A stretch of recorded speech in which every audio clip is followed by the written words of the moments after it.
Welcome to Homelessness in Fort Wayne. We hope you had a wonderful Memorial Day with your families, friends, and loved ones. Although it's a time for celebration, we must honor the reason we celebrate, those who sacrificed their lives for our great country. We ask that you keep them and their families in your thoughts and prayers. Today, we'd like to discuss mental illness and its role in homelessness, as well as the issues faced by our veterans in struggling with homelessness. I'm Mary Angel Ayala, and I'm with the Homeless Coalition of Fort Wayne.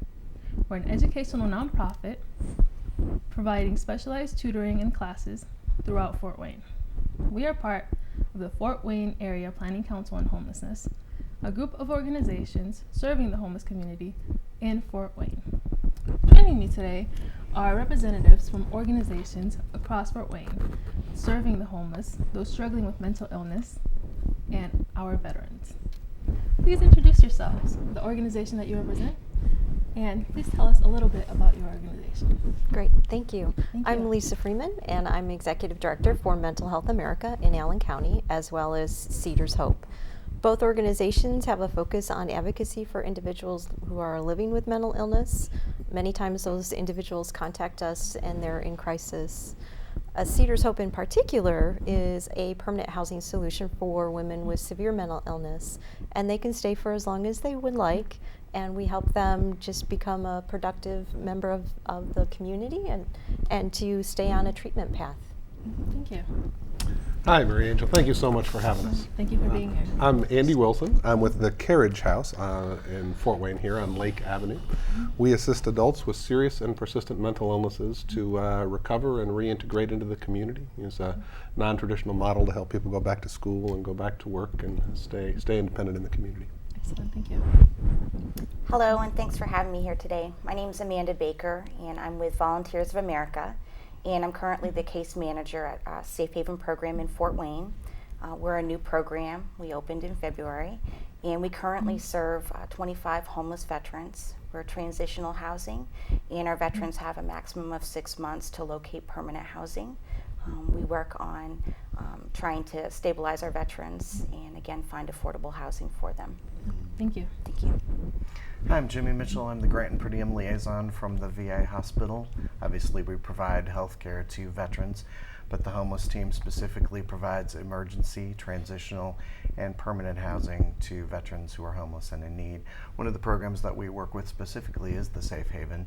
It's considered one of our emergency bed programs. If a veteran has an issue and they need assistance immediately, they can call 877-424-3838 for assistance. Thank you. Hi, I'm Sylvester Hunter. Again, I'm from Project New Life House here in Fort Wayne, east of downtown at 729 East Jefferson.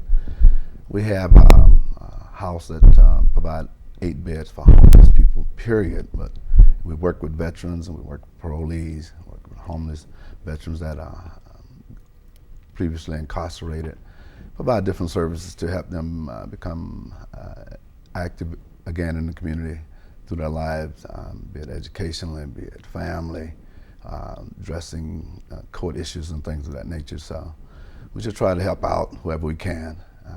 We had once had a contract with the VA as a transitional home, and so, but now we're independent and just keep doing the work. Thank you, Reverend Hunter. You're welcome. How has your military service impacted your drive to help other veterans, such as the ones you help at New Life House? Well, serving in the Marine Corps for 7 years, and to drive throughout the city of Fort Wayne and see veterans standing on different corners holding up signs or placard saying that they are homeless, they have no income, seeking some type of assistance. It just gave me a concern that someone needs to provide services now, sitting around this table with others. I know, well, there's always been other services here with other locations, but there was a house available and it wasn't being utilized. So I thought that I would do something to encourage veterans to come off the street, at least during the winter months. And this past winter was a prime example that they didn't need to be sleeping on the bridges. We started with a veteran who's since gone home to be with God, that he'd been on the bridge for 8 years. And staying on the bridge for 8 years and not having contact with other individuals, not even his family, developed some very deep mental issues in his life. But he stayed with us for about 9 months. He moved out and got a place to stay, but he still couldn't fulfill his basic needs by living by himself. And he came back to us for another 5 months, and when he left us, he went back to the VA, but I've since gone home to the other side of life. But just meeting those needs of people that are homeless and don't have family members that are taking care of them, that's what being a part of the military service and serving this country wanted me to reach out to people that had done that and not just let them fall by the wayside. And thank you so much for providing that service. Amanda, Volunteers of America's Safe Haven is the first so-called wet shelter in Indiana. Could you tell us a little bit about what that means? Sure. What that means is we are practicing from a harm reduction model. And so the Safe Haven has a lobby, which we call the Safe Haven. And for our folks that maybe come in intoxicated or under the influence, we will have them stay there until they're safe before they can enter the rest of the facility. A lot of our veterans that are there haven't really been able to make it in other programs successfully. Some programs have a lot of rules, and that's considered a more restrictive environment, whereas the Safe Haven is really more of a low barrier model. So we try to meet people where they're at, and the veterans that we've had so far, some have been more high functioning, and some have been chronically homeless, dealing with substance abuse and mental health issues. And what results have you seen with this model thus far? We've been really fortunate. We have a great staff that really buy into the model, and so far we've had only positive and administrative discharges, which is we feel that's pretty remarkable given some of the challenges our folks face within that program. And as far as we know, none of those individuals have returned to homelessness. We're shocked at how fast we became full, and we know that there are other homeless veterans out there that are waiting to get into our program currently. And at your location, how many veterans are affected by mental illness? We wouldn't be able to say exactly what the percentage is, simply because it varies day to day within our program. We've actually had more movement in our program than we thought would happen. And we also serve a wide variety of mental illness, if you will. We're on a full continuum. And we have some folks that are more high functioning. Maybe they just have some anxiety, some depression. But then we also have some folks that have schizophrenia, PTSD. We have some folks that had mental illness before they entered the military. Some folks that maybe had some mental illness that was exacerbated from their service in the military. So we just try to be creative in our work with our folks there. Yes, and thank you. Thank you very much for joining our community. We are very glad to have you. Thank you. It's good to be here. Andy and Lisa, according to the National Coalition for Homelessness, mental illness is the third largest cause of homelessness. How does that compare with your experience here in Fort Wayne? Well, I think it's really hard for us to get our hands around the numbers of individuals who are experiencing homelessness and suffering from a moderate to severe mental illness. They do go hand in hand, and my experience has been that homelessness is a barrier for helping people get the treatment, stay on their treatment path, and really work through what can be treatable.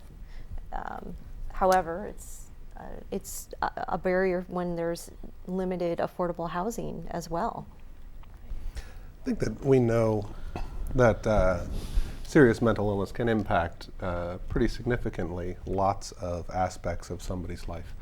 We know that mental illness is the leading cause of disability, and we know that mental illness, people with mental illness have the highest unemployment rate of any disability group. We know that the ability to follow through on things and the ability to access the services that one needs can be challenged. So work and school and relationships with families and finding and maintaining appropriate housing, all of those things can be really challenged by serious mental illness. Yeah. So it's not surprising to me, that statistic.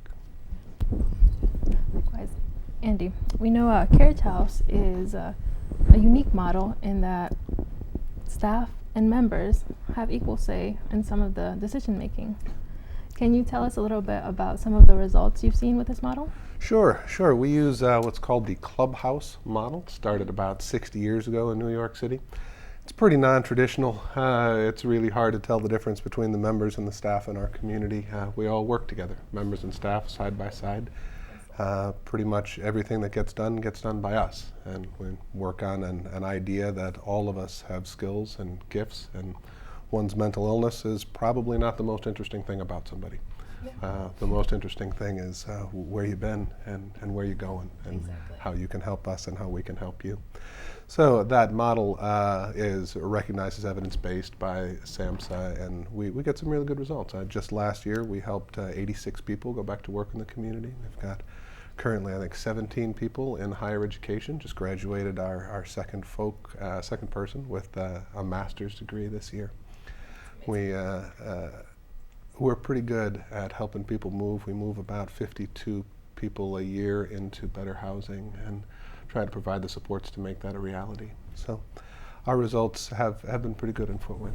Excellent. That is. I'm very glad to hear that. I know our organization appreciates what you're doing in the community. Yeah, it's been a And wonderful it's- partnership working with you guys Yes. and helping folks in our community access educational opportunities. It's been great.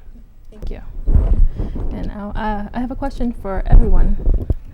I would like to know what aspects of an individual's daily life is affected by mental illness. Reverend Hunter. I think the area that I see that is most effective, just meeting basic needs, their personal needs, getting them to follow through with, if they have chores that they're asked to do at the house, just to clean up the room, asking them to take a bath, asking them to be on time for different meetings that has been set up to, well, you know that because you've been there. And you ask them just show up for just a basic meeting to address a particular need that we come to learn that they have, making appointments. But I living in the house is from a group position.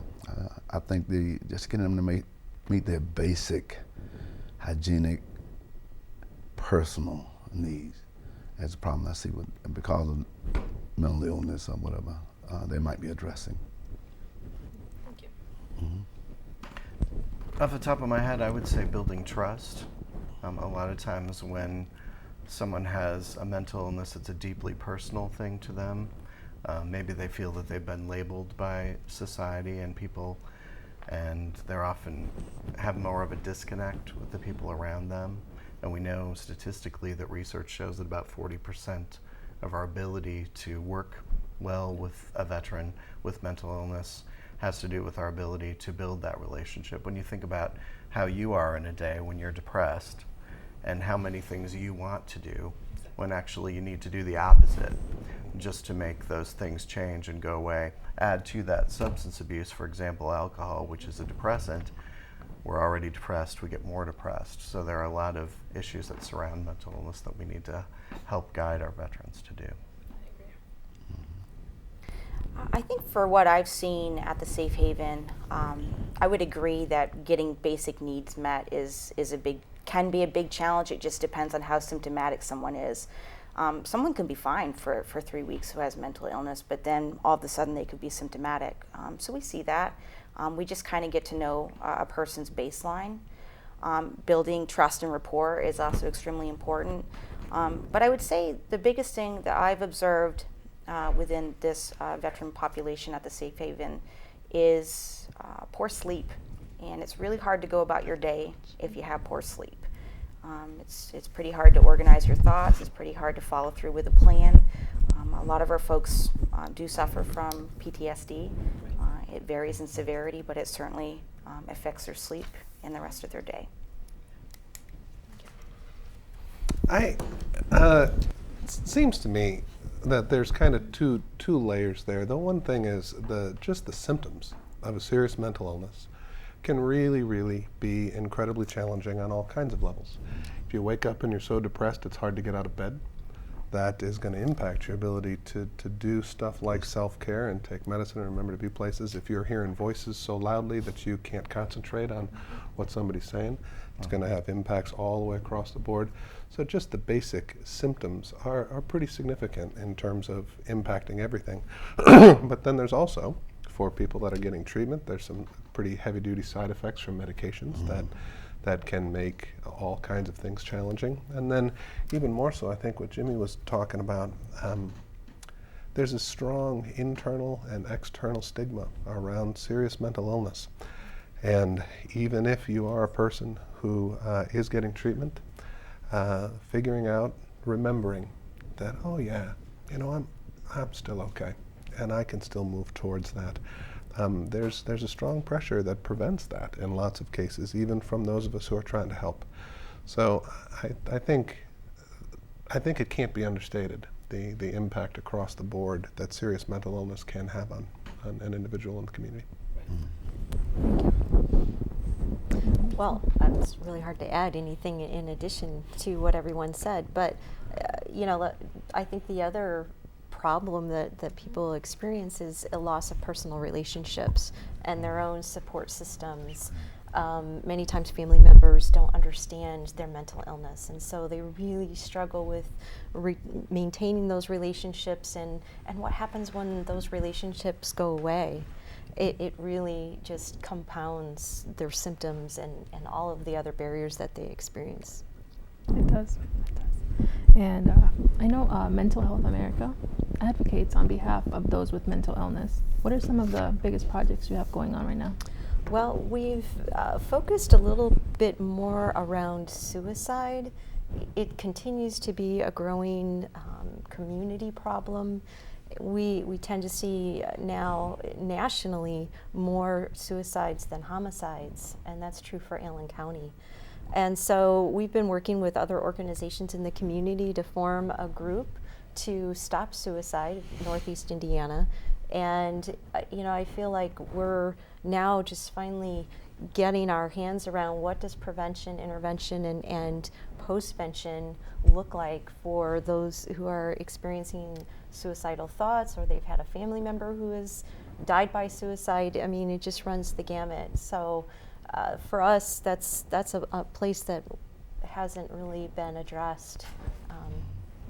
And so it's very much needed in the community. So. Well, and it takes a lot of individuals to stop suicide, and a lot of organizations coming together. Right.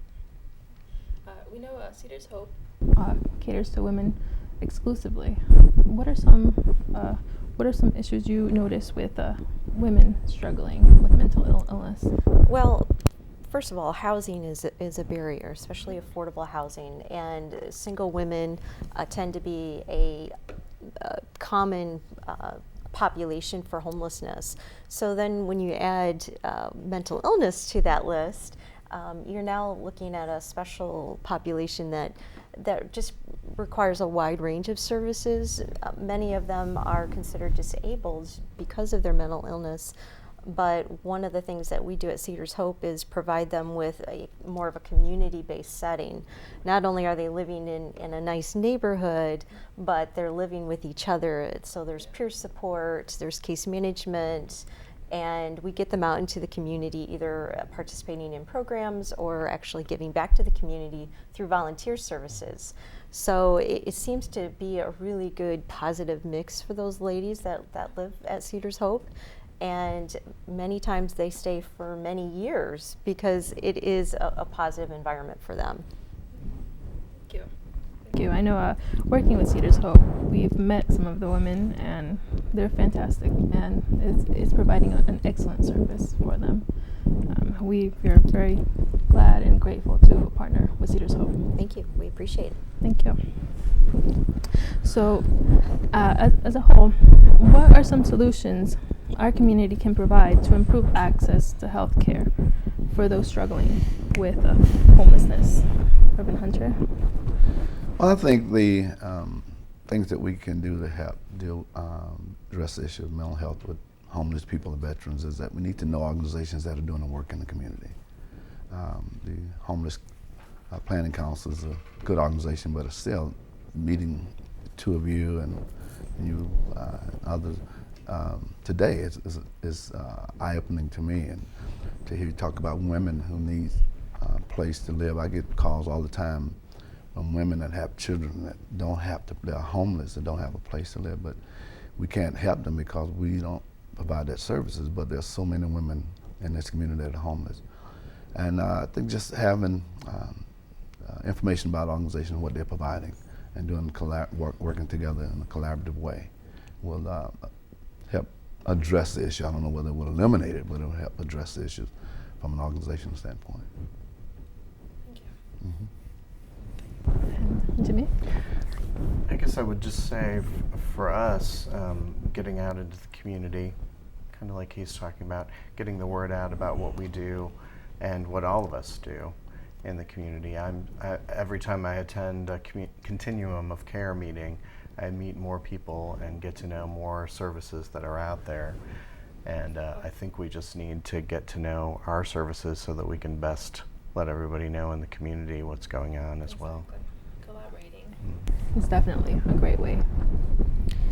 I think advocacy about homelessness itself is really important. There's still such a stigma attached to it, and mental illness and substance abuse. And so I think it's important for all of us to understand that homelessness can happen to anyone. It can happen to me. It can happen to anyone at this table. It can happen to someone you love and care about. And so that's why this issue affects all of us. So I think advocacy at that beginning level is really important. But then I think it's also important to advocate that we try to get more landlords out in the community involved, as far as being willing to rent to maybe some folks that don't have a perfect history. A lot of our folks don't have a perfect history, and they need someone to give them a second chance. And it's a risk, but I think there's risk involved in a lot of situations. And so we're personally hoping to build more partnerships with landlords out there.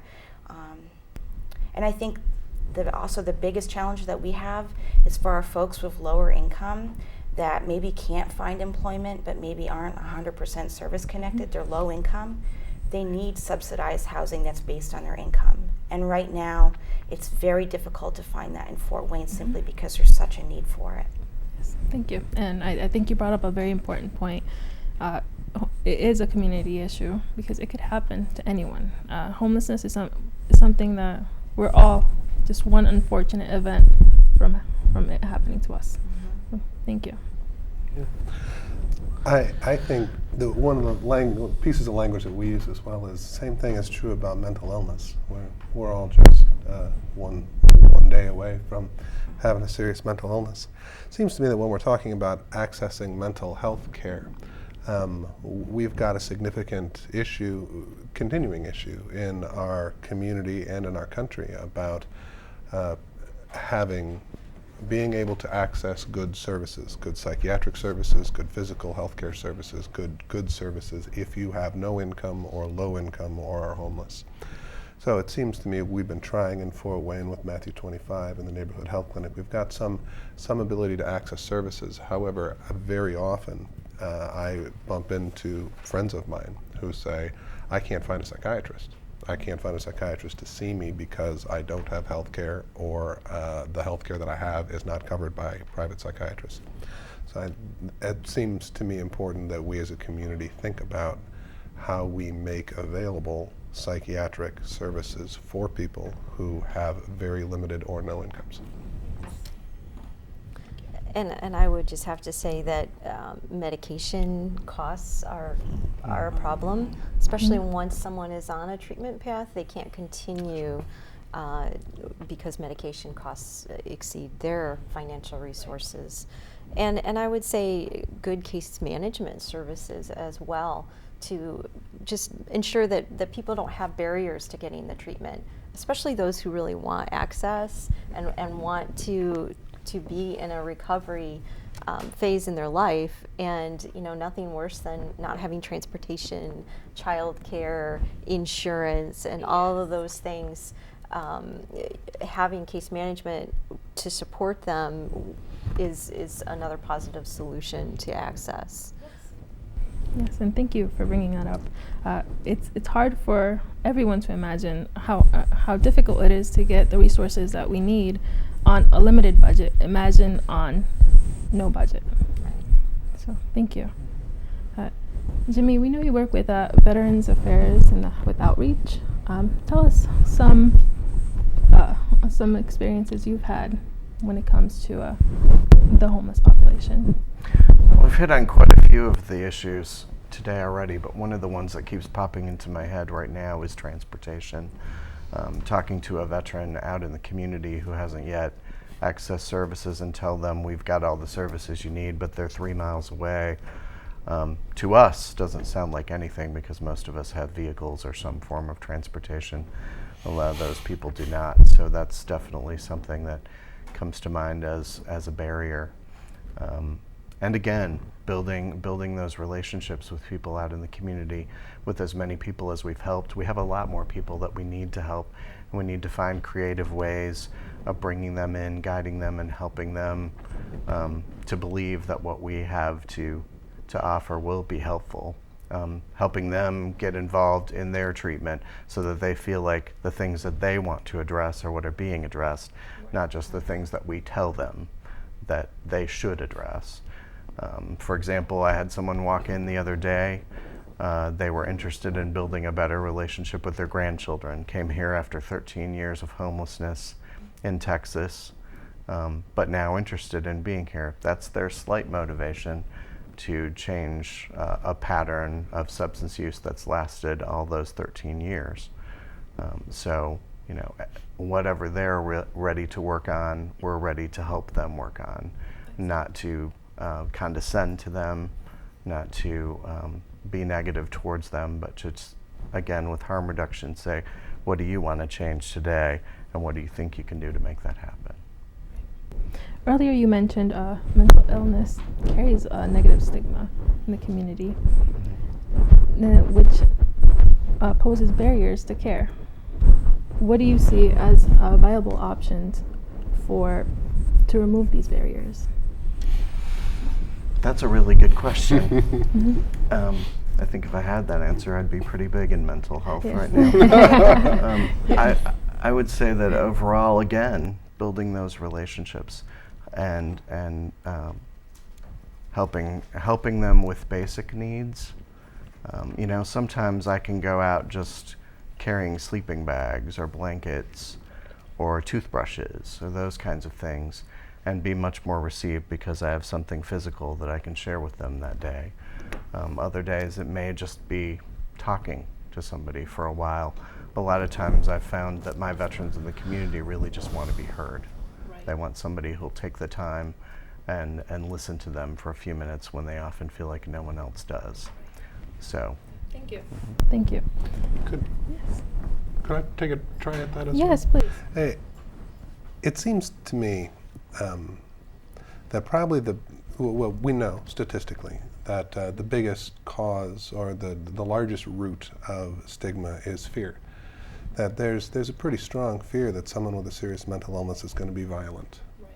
Right. So it seems to me that we probably, as a community, need to address that head on. There are good statistics, and frankly, I am safer in my clubhouse surrounded by people with serious mental illnesses than I am anywhere in the community, because that stigma is largely based on misinformation and fear.